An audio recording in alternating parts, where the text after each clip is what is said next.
राजनीति आप आज से नहीं, बहुत पहले से, जब से आप राजनीति में हैं, आपके संबंध हर पार्टी से अच्छे रहे हैं।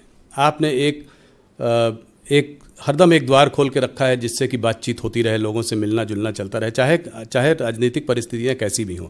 क्या आपको आज लगता है कि वो उस तरह की परिस्थितियां आज नहीं रहीं, कि आज बहुत एक ऐसा माहौल बन गया है जिसमें लोग कुछ भी बोल जाते हैं?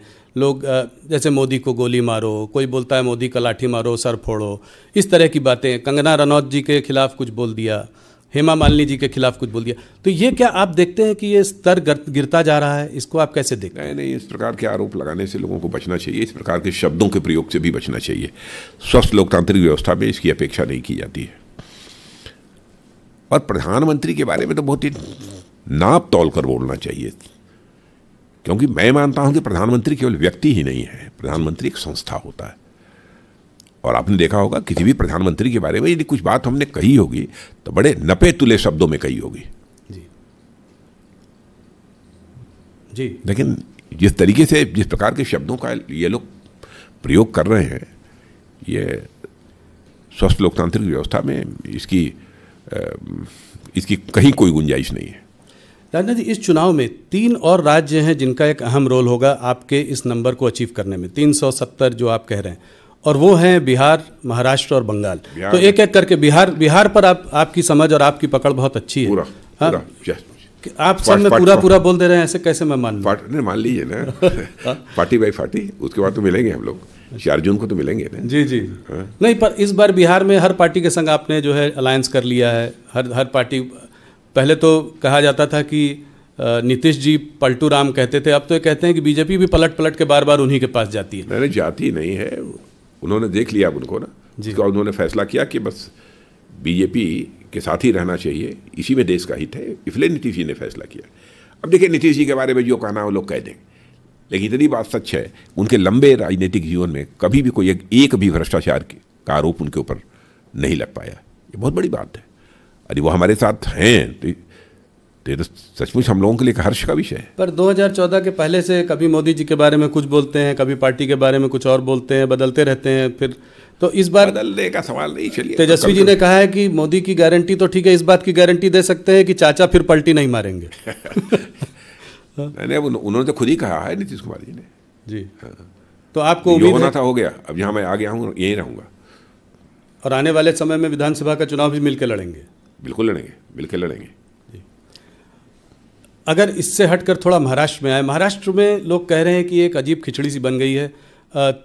तीन पार्टियों का, 2 पार्टियों का विभाजन हुआ है, उसमें एक फैक्शन आपके साथ है।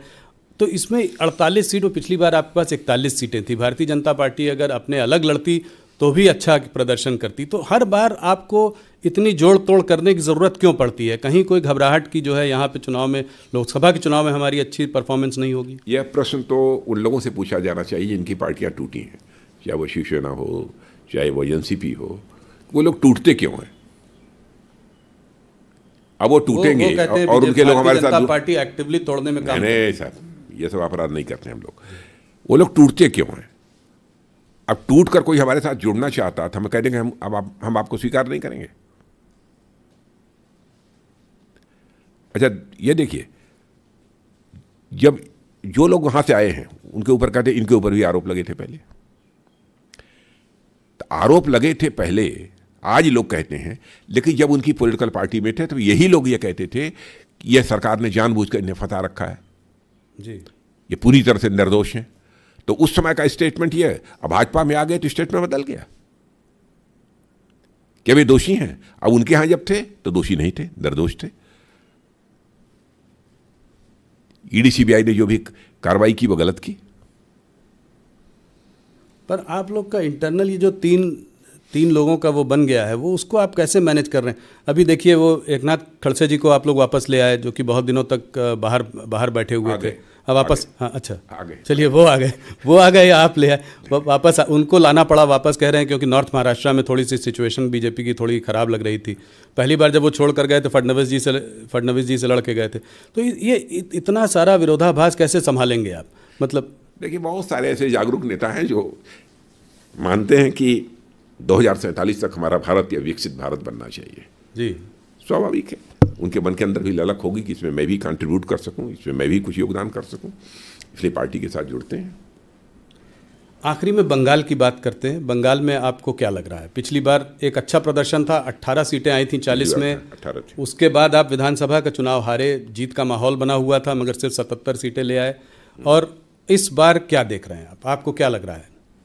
इतनी बात तो पक्की है कि पहले से अधिक सीटों पर विजय प्राप्त होगी। कितनी अधिक? अब कोशिश हमारी यह है कि 18 का 36 कर लें। दुगनी? हाँ, कोशिश तो यही है और विश्वास भी है जी, प्रयत्न भी है और विश्वास भी है। तो पहले आप, मुझे लगता है, नेता है जिन्होंने 36 का आंकड़ा दे दिया है, बहुत बड़ा आंकड़ा दिया है। हाँ, ये डबल करना ही चाहते हैं। अमित शाह जी भी 25 से कह रहे थे ऊपर आएगी। नहीं, उन्होंने कहा होगा, लेकिन मुझे लगता है कि टारगेट हम लोगों का तो 36 का है। वहाँ पे आपको क्यों लगता है कि इतनी बड़ी जीत का मतलब, इतनी जीत का मतलब लोगों में आक्रोश? किस बात का आक्रोश है? वेस्ट बंगाल में सरकार नाम की कोई चीज शेष नहीं बची है। आप किसको ये मत लाइए कि अस्थायी सरकार, पहले कम्युनिस्ट पार्टी की भी सरकार वहां थी जी, वर्षों तक स्टेबल गवर्नमेंट, अस्थायी सरकार वहां पर थी जी। फिर भी जिस तेजी के साथ पश्चिम बंगाल का विकास होना चाहिए था, वहां की बेरोजगारी का संकट, अन्य बहुत सारी समस्याएं, वहां के विकास का संकट, इस पर जो विजय प्राप्त करनी चाहिए थी वो सरकारें अस्थायी होने के बावजूद भी नहीं कर पाई। लोग इस सच्चाई को अब समझने लगे हैं कि सचमुच विकास यदि कोई राजनीतिक पार्टी कर सकती है तो भारतीय जनता पार्टी, कोई अलायंस यदि कर सकता है तो एनडीए कर सकता है। लोगों का यह विश्वास है और आज के प्रधानमंत्री मोदी जी ही कर सकते हैं, यह लोगों का विश्वास है। क्या संदेश खाली भी बड़ा फैक्टर है इसमें? संदेश खाली है बड़ा फैक्टर। लोग आहत हैं और मैं समझता हूँ संदेश खाली जैसी जिस प्रकार की दुर्भाग्यपूर्ण घटना घटित हो रही थी और बिल्कुल चुप्पी साधे हुए वहां की राज्य सरकार बैठी थी, और आपने देखा होगा कोर्ट पे भी लताड़ा है जी राज्य सरकार को। जी राजा जी, आपने हमारे बहुत सारे सवालों का जवाब दिया। एक आध मैं पर्सनल सवाल आपसे पूछना चाहता हूँ। मैं अक्सर आपसे मिलता हूँ, आपसे बात भी होती है। आपको क्या लगता है कि डेस्टिनी का कितना बड़ा रोल होता है किसी की भी ज़िंदगी में, किसी की भी लाइफ में? क्या आप उस पर विश्वास करते हैं? आप तो फिजिक्स के स्टूडेंट रहे हैं। मैं तो विश्वास करता हूँ। मैं फिजिक्स का स्टूडेंट भले ही रहा हूँ, लेकिन मैं विश्वास करता हूँ डेस्टिनी का भी एक महत्व होता है, लेकिन व्यक्ति को प्रयत्न करते रहना चाहिए और कभी असफलता यदि मिल जाती है तो उसको लेकर बेचैन नहीं होना चाहिए, व्याकुल नहीं होना चाहिए, प्रयत्न बराबर करते रहना चाहिए। आपका राजनीतिक सफ़र बहुत लंबा, जिसमें आपने बहुत सारे आपके अचीवमेंट्स भी हैं। आने वाले 5 सालों में राजनाथ सिंह क्या करना चाहेंगे? तो ये मुझे नहीं मालूम है, पर आप कुछ अपने आप तो करना, आपकी अपनी पर्सनल इच्छा क्या है कि आप अपने को किस रोल में देखना चाहेंगे? मैंने हमारी कोई पर्सनल इच्छा नहीं है, बहुत किया है। पार्टी और हमारे प्रधानमंत्री जो भी भूमिका निर्धारित करेंगे वो करेंगे।